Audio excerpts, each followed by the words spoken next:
Hey guys, it's Maggie and I am back today. Happy November 1st. I can't believe it's November 1st. I hope that you all had a great Halloween if you celebrate, and I hope that your costume was awesome. I went as, I don't know, a 60s hippie, but really I wound up looking like Carol Baskin, so didn't mean to do that, but turned out well. I made myself a real flower crown, so that was cool. Except that it died by the end of the night, but doesn't matter. So happy November 1st. Today we're going to be talking about some of the stories that you shared with me about your fistulas. I know, a fun subject, but we talked about fistulas in my last video and I shared a little bit of my experience with one, although mine was very minor and not a big deal. But some of you guys shared some of your stories, and I think they'll really show how intense fistulas can be and how different, how much they vary from one to the next. Everybody has a different experience with them. So I'm going to be reading some of your comments, and we'll just talk about them.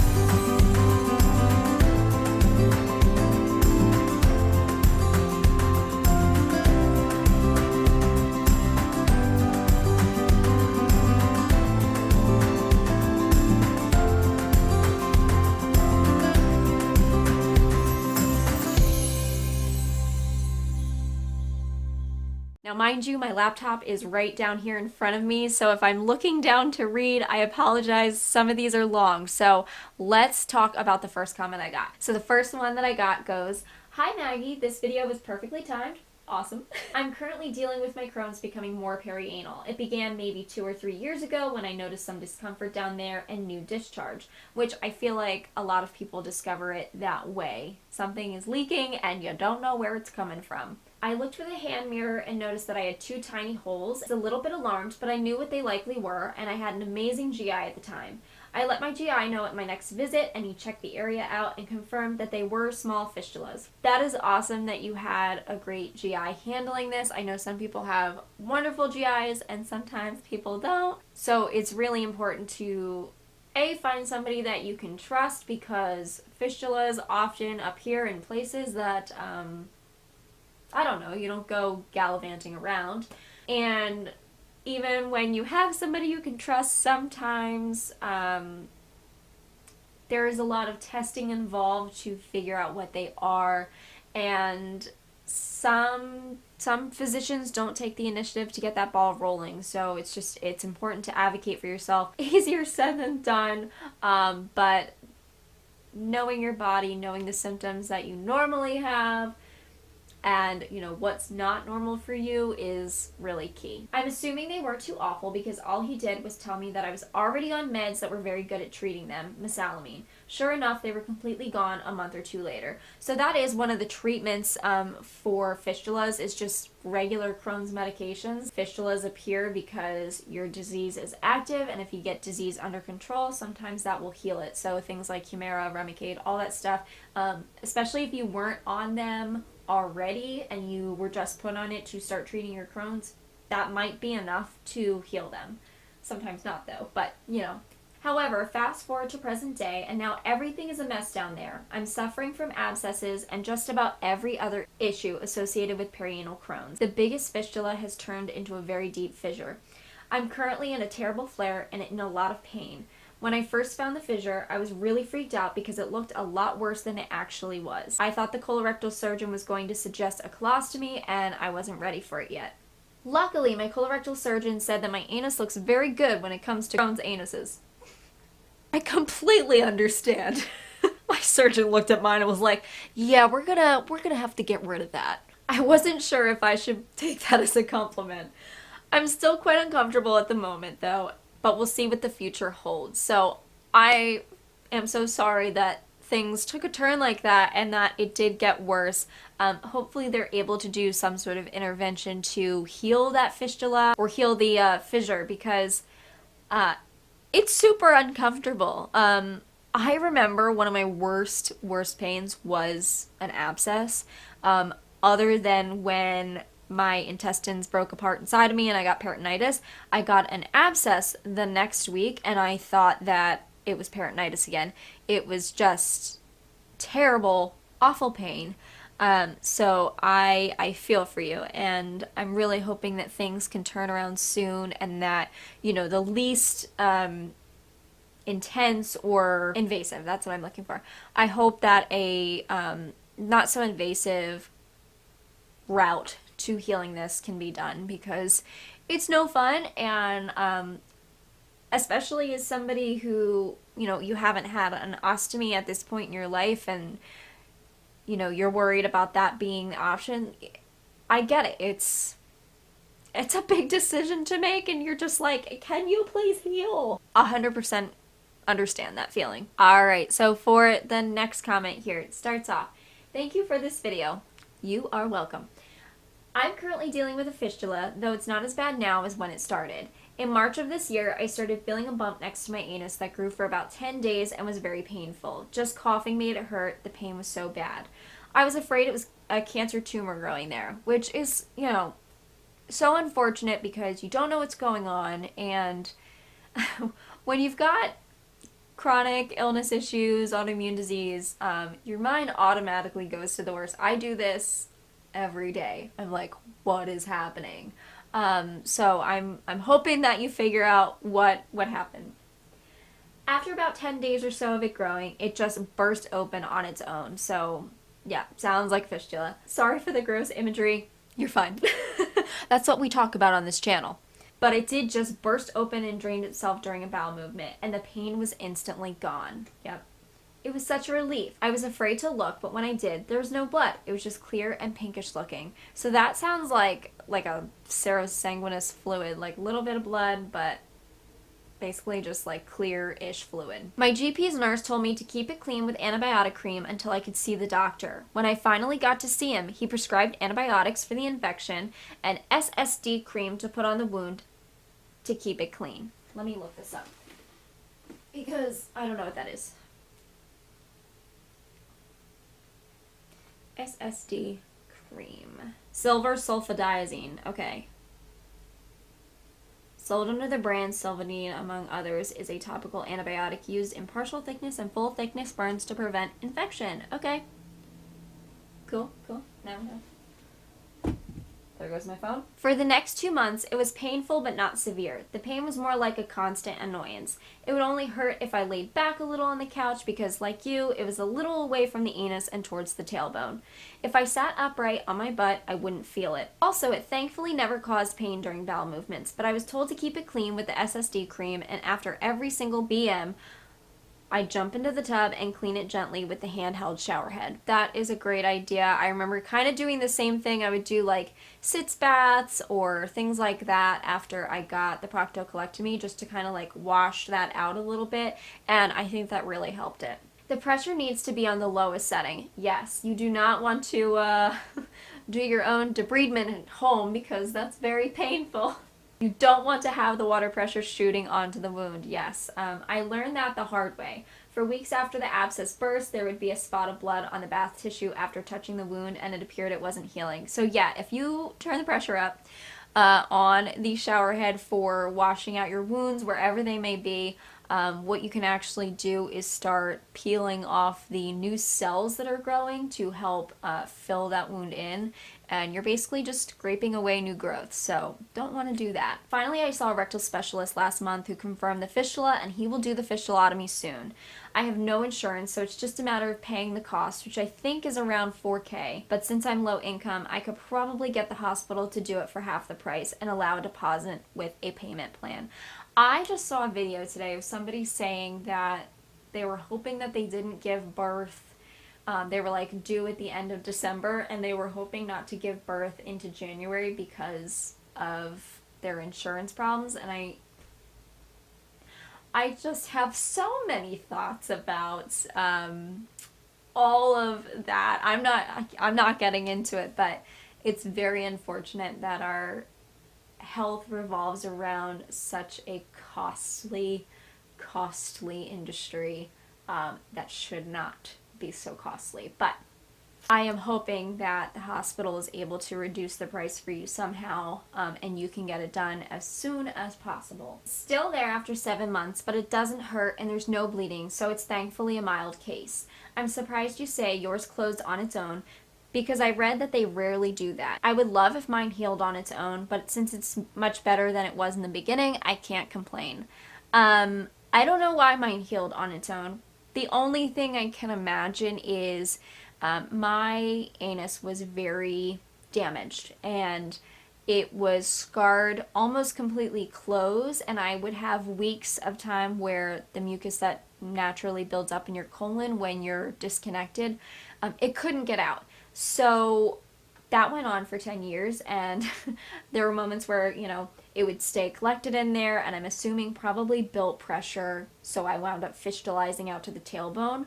And then sometimes it would relax. Sometimes I would get a procedure done to dilate the area, and that would help me be able to release it the old passageway route, but maybe that's why, and then it would heal up when it was able to, escape through my anus. But that's the only thing that I can think of. The other part of this, though, is that I did start Humira very late on into having an ostomy. I started it 2 or 3 years ago, I think, and then went off of it for about a year and went back on it just with all the surgeries I was having. So maybe that had something to do with it healing. I'm not really sure. I did go on Humira to try and heal my rectum, so maybe it had an effect on that. I don't know. I put the SSD cream on the wound twice daily and after each bowel movement. Wash first after bowel movement. But the rectal doc told me something I never heard before. He said the rectal area is self-cleaning, so I shouldn't worry too much about hygiene and that the body cleanses itself down there. I found that surprising and weird at the same time, but it also sounded gross, so I still get soap and water on there quickly after the BM.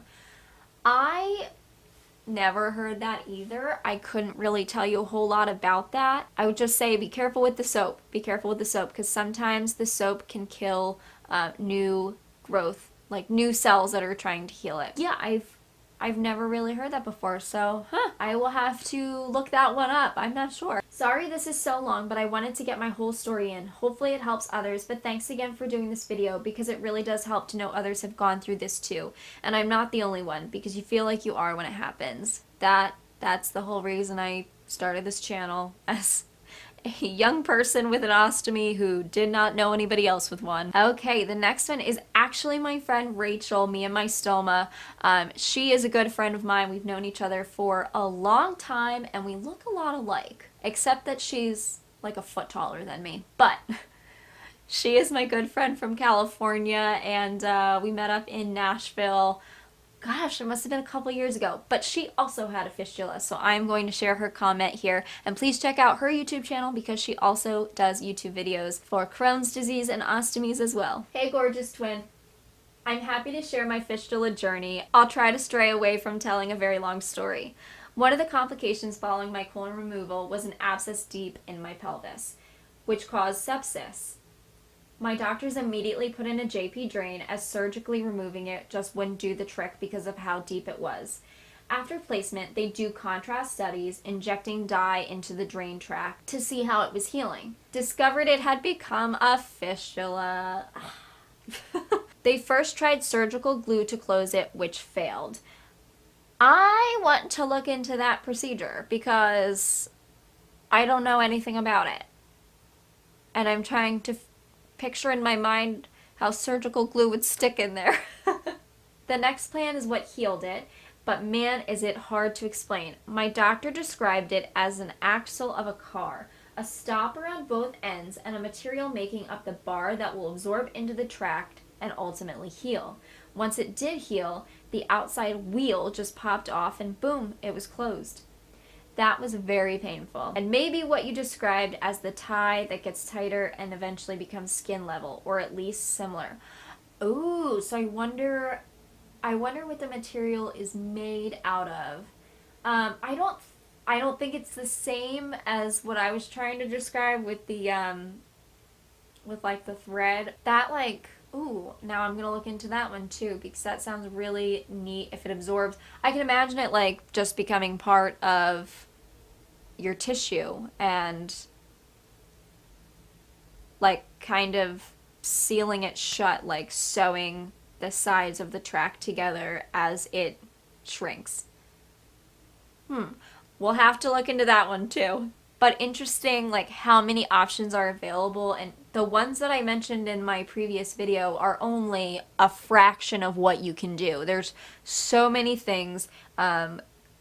Medicine is truly an art, and it's, I see WOCNs and how creative they have to get in healing wounds, because sometimes what the textbook tells you, to try doesn't work. Thank you, Rachel, and please check out her Me and My Stoma YouTube channel. Okay, the next one that we have here. Hi, Maggie. I'm glad to discuss fistulas because I've had mine for over 15 years. I saw fecal material coming from my vagina, had a doctor check it out. She said yes, it's a fistula and at a difficult location. So what I was kind of learning is, like, depending on where the fistula lets out in your vagina, it could be lower or it could be higher up, and the lower it is, the easier it is to find it, because you can see it a little easier just poking around in there, but also to heal it. If you imagine the colon and vagina tubes right next to each other, my fistula is unfortunately high up near the cervix, so there you go. The information I've heard and read tells me that it's a very difficult area for fistula, and it would probably recur even after surgery.